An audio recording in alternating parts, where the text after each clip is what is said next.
Hello everybody, nice to meet you. Our read of Genesis chapter 7, let's read it together.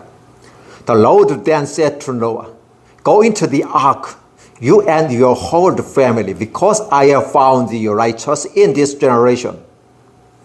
Take with you 7 of every kind of clean animal, a male and each mate, and 2 of every kind of unclean animal, a male and each mate, and also 7 of every kind of bird, male and female, to keep their various kinds alive throughout the earth. 7 days from now I will send rain on the earth for 40 days and 40 nights, and I will wipe from the face of the earth every living creature I have made." And Noah did all that the Lord commanded him. Noah was 600 years old when the flood water came on the earth. And Noah and his sons and his wives and his sons' wives entered the ark to escape the waters of the flood. Fowls of clean and unclean animals, of birds, and of all creatures that move along the ground, male and female, came to Noah and entered the ark as God had commanded Noah. And after the 7 days, the flood waters came on the earth. In the 600th year of Noah's life, on the 17th day of the second month, on that day all the springs of a great depth burst forth, and floodgates of the heaven were opened. And rain fell on the earth 40 days and 40 nights. On that day, were Noah and his sons Shem, Ham, and Japheth, together with his wives and his wives of his 3 sons, entered the ark. They had with them every wild animals according to its kinds, all livestock according to their kinds, every creature that moved along the ground according to its kinds, and every bird according to its kinds, everything with wings. Fowls of all creatures that have the breath of life in them came to Noah and entered the ark. The animals going in were male and female of every living thing, as God had commanded Noah. Then the Lord saw him in. For 40 days the flood kept coming on the earth, and as the waters increased, they lifted the ark high above the earth.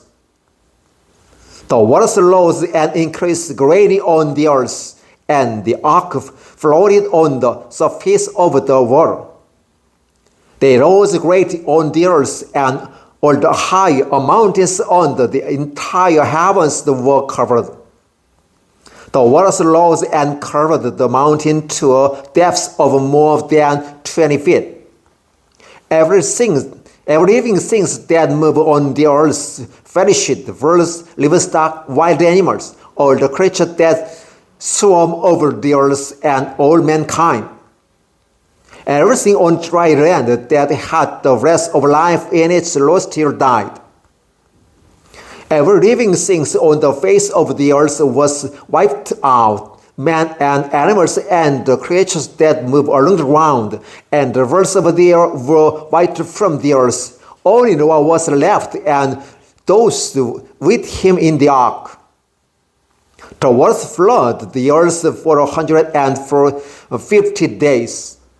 Genesis chapter 7, verses 1 through 24. Thank you. Hello everybody, nice to meet you. Our lead word of God, Genesis chapter 8, let's read it together. But God remembered Noah, and all the wild animals and the livestock that were with him in the ark. And he sent a wind over the earth, and the waters receded. Now the springs of the deep and the floodgates of the heaven had been closed, and the rain had stopped falling from the sky. The water receded steadily from the earth. At the end of the 150 days, the water had gone down. And on the 70th day of the 7th month, the ark came to rest on the mountains of Ararat. The waters continued to recede until the 10th month, and on the first day of the 10th month, the top of the mountains became visible. After 40 days, Noah opened the window he had made in the ark, and sent out a raven, and it kept flying back and forth until the water had dried up from the earth.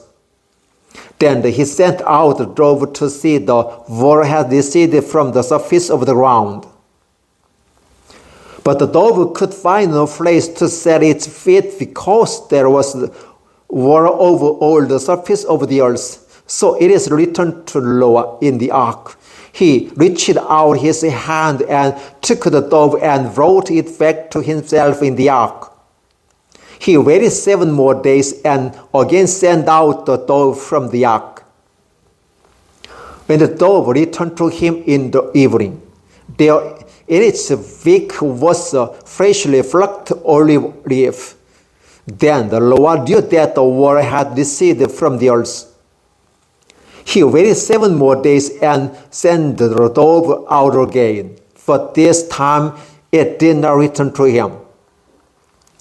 By the first day of the first month of Noah's 601st year, the water had dried up from the earth. Noah then moved the covering from the ark and saw that the surface of the ground was dry. By the 27th day of the second month, the earth was completely dry.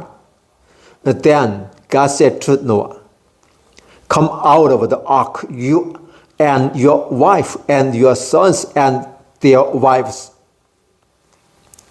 Bring out every kind of living creature that is with you, the birds, the animals, and all the creatures that move along the ground, so that can multiply on the earth and be fruitful and increase in number upon it." So Noah came out, together with his sons and his wives and his sons' wives.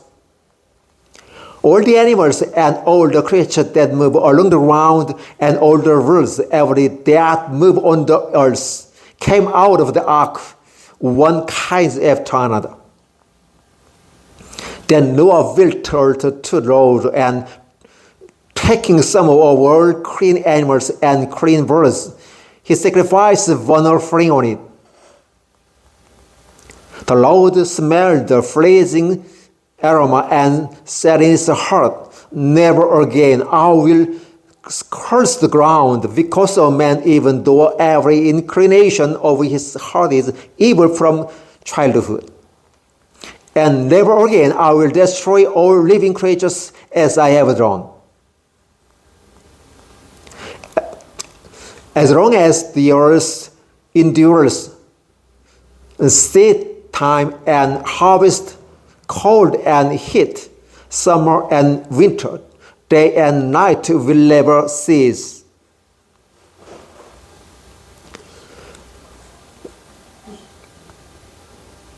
Genesis chapter 8, verses 1 through 22. Thank you. Hello everybody, nice to meet you. Our little we got Genesis chapter 9. Let's read it together. Then God blessed Noah and his sons, saying to them, "Be fruitful and increase in number, and fill the earth. The fear and dread of you will fall upon all the beasts of the earth, and all the birds of the air, upon every creature that moves along the ground, and upon all the fish of the sea. They are given into your hands. Everything that lives and moves will be food for you. Just as I gave you the green plants, I now give you everything. But you must not eat meat that has its lifeblood stirred in it. And for your lifeblood I will surely demand an accounting. I will demand an accounting for every animal. And from each man I will demand an accounting for the life of his fellow man. Whoever shed the blood of man, by man shall his blood be shed. For in the image of God has God made man. As for you, be fruitful and increase in number, multiply on the earth and increase upon it." Then God said to Noah and to his sons with him, "I now establish my covenant with you and with your descendants after you, and with every living creature that was with you, the birds, the livestock, and all the wild animals, all those that came out of the ark with you, every living creature on earth. I establish my covenant with you, never again will all life be cut off by the words of the flood. Never again will there be a flood to destroy the earth. And God said, this is the sign of the covenant I am making between me and you and every living creature with you, a covenant for all generations to come. I have sent my rainbow in the clouds, and it will be the sign of the covenant between me and the earth. Whenever I bring clouds over the earth and the rainbow appears in the clouds, I remember my covenant between me and you and all living creatures of every kind. Never again will be worth become a flood to destroy your life. Whenever the rainbow appears in the clouds, I will see it and remember the everlasting covenant between God and all living creatures of every kind on the earth. So God said to Noah, this is the sign of the covenant I have established between me and all life on the earth. The sons of Noah who came out of the ark were Shem, Ham, and Japheth. Ham was the father of Canaan.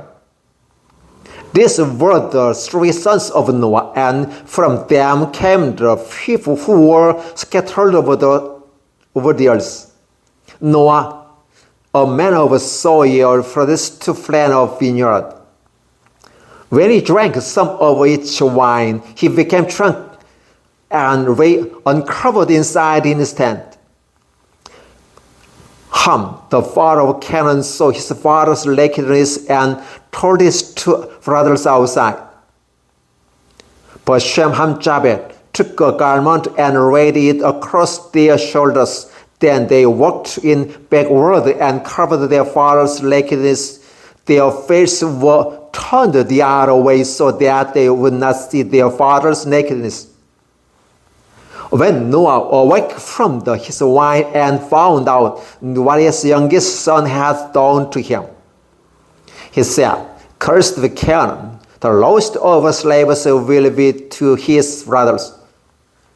He also said, "Bless the Lord, the God of Shem. May Canaan be the slave of Shem. May God extend the territory of Japheth. May Japheth live in tents of Shem, and may Canaan be his slave." After the flood, Noah lived 350 years. Together, Noah lived 950 years, and then he died.